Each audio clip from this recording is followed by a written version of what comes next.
అందరైతే గెలిచినావు advance control చేసి అంటున్నారు.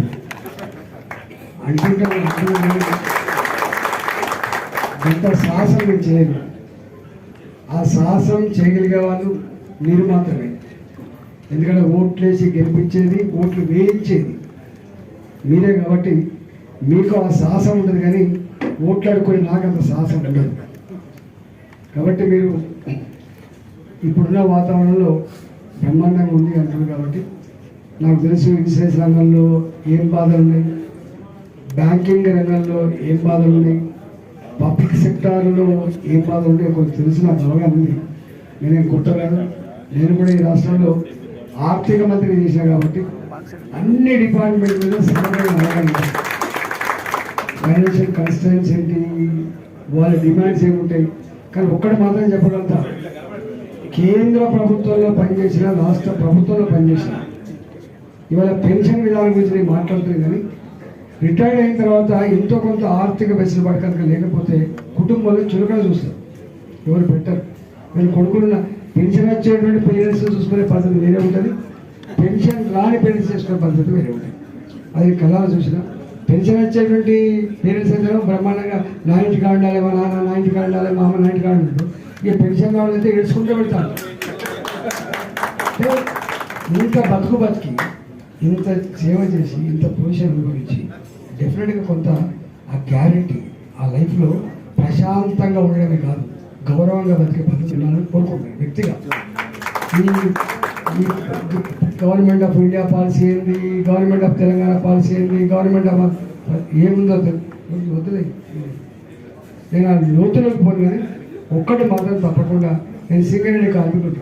పాపం జీతం వచ్చినప్పుడు 90,000 లక్షల రూపాయలు వస్తాయి, 3,000 రూపాయలు పెన్షన్ ఉంటుంది. ఆర్టీసీ కార్మికులు పెన్షన్ ఉండదు, జస్ట్ 1,000 రూపాయలు 2,000 రూపాయలు. ఇవాళ రేపు ఒక మామూలు మనిషి కారులోడికి 3,000 రూపాయలు పడితే కలిసి అంటే చాలా దీనంగా ఉండేటువంటి పరిస్థితి ఉంటుంది. కాబట్టి నాకు 2 పాత్రలు వస్తాయి. మీకు తెలుసు, శంకరనారాయణ గారు అధికారంలో ఉండగా కూడా నాకు కనుక ఈ సమస్య మంచిగా అనిపిస్తే ఆ సమస్యతో మాట్లాడేటువంటి గుణం ఉండేది. పదవి ఉంది కదా నేను నోరు మూసుకుంటాను పరిమితిగా కాదు. రెండోది నేను అనేక విషయాల్లో ఇక్కడకు కొట్లాడి వెళ్ళాలంటే అవగాహన లేక మాట్లాడతాను. కానీ ఎందుకు కేసీఆర్ గారితో ఇంత మీకు గ్యాప్ ఏర్పడంటే చాలా అడుగుతుంది. ఎందుకంటే గిరికి ఏర్పడదు. 2015లో మీకు ఐడియా ఉండాలి. 2015లో మున్సిపల్ కార్మికులు సమ్మె చేశారు. వాళ్ళ జీతపత్రాలు జస్ట్ 8,000 రూపీస్. 8,000 రూపాయలు ఉన్న వాళ్ళు ఇవాళ సమ్మె చేస్తే అయ్యో పాపం పిలిపించి ఒక 3,000 4,000 పెంచాల్సింది పోయి వాడిని మొత్తం నా రాజ్యంలో సమ్మె రాసుకోవాలని చెప్పి మొత్తం కథం పట్టించారు. 17,000 మంది కార్మికులు తీసేసి అప్పుడు నేను ఆర్థిక మంత్రి తీసుకుపోయిన నా బాధ్యత. కాబట్టి ఇచ్చే పొజిషన్ ఉన్నది ఇస్తా అని చెప్పాలి, కానీ చెప్పలేకపోయినా. ఎందుకంటే మాకు ముఖ్యమంత్రి అన్నారు. తీసుకుపోయి అడిగిన, అయ్యా ఈ సమస్య న్యాయమైంది, అయినా ఈ సంఘం మనది, మనం పెట్టిన సంఘం, మనం దీన్ని గెలిపించడం చేయాలంటే నోనో అన్నాడు. నోనో అంటే మీరు నమ్మరు, వాళ్ళ ఇంటికి వచ్చి ఏడిచింది. మొత్తం మనిషి చచ్చిపోతే ఎట్లా ఏడిచినట్టు ఏడిస్తే చెల్లించిపోయినారు. ఇప్పుడున్న పరిస్థితులలో మీరు మురికిని కడిగి నీ జీవితాన్ని త్యాగం చేసి ఇతరుల జీవితాలకు వెలుగునిచ్చేవాడు నువ్వు, ఆరోగ్యాన్ని ఇచ్చేవాడు నువ్వు, నీకు తప్పకుండా అండగా ఉంటాయని చెప్పి మీకు తెలుస్తుంది. వాళ్ళ 17,000 మంది We are going to failure. Please come out. This time or never, I am telling you.